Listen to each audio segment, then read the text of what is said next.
contenaient réellement les injections anti-Covid.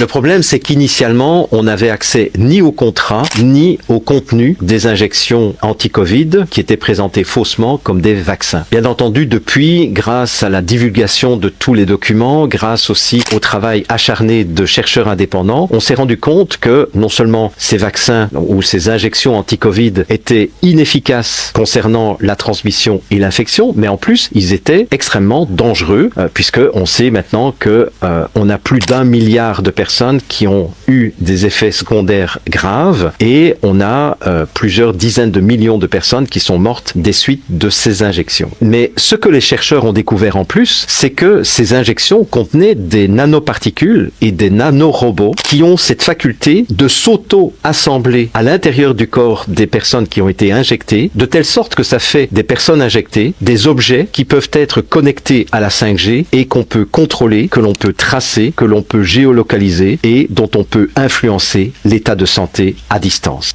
Il a raison ce monsieur, et je suis sûre qu'il y a encore des gens qui pensent qu'on leur veut du bien.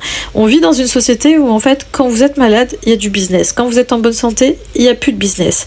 Tout tourne autour du pognon. Le souci qu'on rencontre aujourd'hui, c'est que nous sommes 7 milliards, bientôt 8, 9, 10, etc. Donc il faut bien qu'à un moment ça s'arrête.